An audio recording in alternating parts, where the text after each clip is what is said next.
The future of the WNBA getting shut down, closed for good. See you later. Thank you. Come again. The owners doing their best in negotiations. The owners seem like they're coming to the negotiation tables with good faith. Yeah, we'll boost up the minimum salary. We'll quadruple. That's not hyperbole.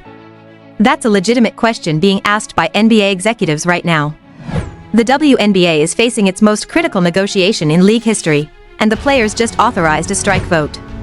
But here's what makes this different from every other labor dispute you've seen. Both sides can walk away with 48 hours notice, which means a strike threat doesn't carry the weight it normally would. And some owners are starting to wonder if this headache is even worth it anymore. They're hearing on the WNBA's CBA negotiation. As the calendar approaches 2026, uncertainty reigns over when a new collective bargaining agreement will get done between the WNBA and the Players Association. The Players Union has continued to publicly express displeasure with the state of negotiations with the player body last week, authorizing the union's executive committee to call a strike when necessary, a move the Players Association called an unavoidable response to the state of negotiations with the WNBA and its team. We're not getting our way. We're going to call a strike. Interesting. What would a potential strike entail? ESPN explores that possibility and what else you need to know about the most recent CBA talks as the January. Let's break down what's actually on the table because the details matter here. The league offered to quadruple maximum salaries. They proposed an average salary of $500,000. They agreed to boost minimum salaries significantly. By any objective measure, this represents a massive financial commitment from owners who've been subsidizing losses for 27 years straight. But the players' union won't budge on one specific demand: revenue sharing. And that's where this entire negotiation is stuck. Not on housing, not on travel conditions, not even on overall salary numbers, revenue sharing.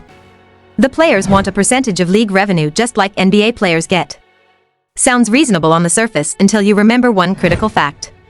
The WNBA has never turned a profit. Not once, not ever. This latest extension, the owner said, guys, you guys got 2 weeks and then we're out of here. You guys got 2 weeks and then we're out of here. And then what did the players do? Well, they got on their knees and they begged, please give us longer than 2 weeks. Please give us 6 weeks. Please, pretty, please. And the owner said, fine, 6 weeks. We don't even want to be here really, but 6 weeks, okay. And now the players are going to authorize a strike. The owners are saying, whoa, no, not that. Why did the players authorize a strike vote?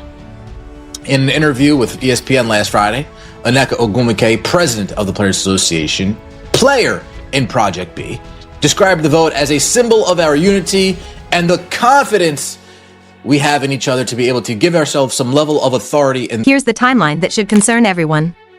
The original CBA extension deadline passed. The owners gave the players 2 weeks to reach a deal.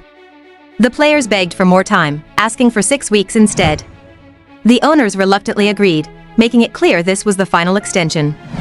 And now, with a January 9th deadline looming, the players authorized their 7-member executive committee to call a strike whenever they see fit. Think about that structure for a second. 150 players just handed complete negotiating power to 7 people. 2 of those 7 have equity stakes in Project B, a competing 3-on-3 league that would absolutely benefit if the WNBA collapsed. Nneka Ogwumike, the Players Association president, is literally invested in a league that competes with the WNBA.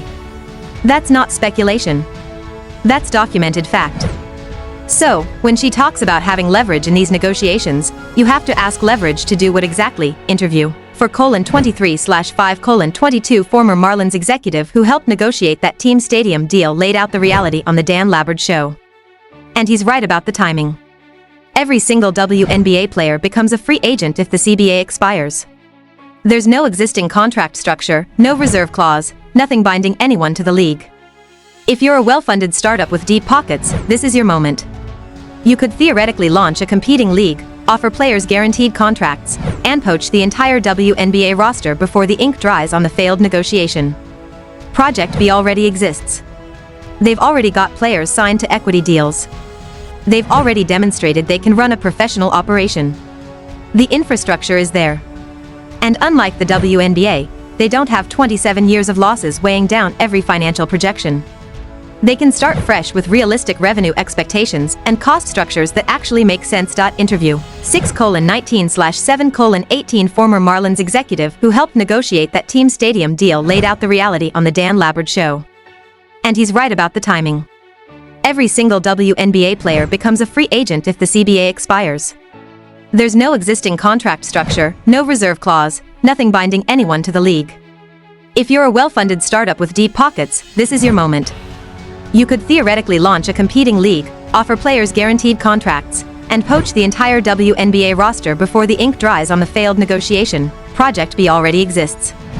They've already got players signed to equity deals. They've already demonstrated they can run a professional operation. The infrastructure is there. And unlike the WNBA, they don't have 27 years of losses weighing down every financial projection.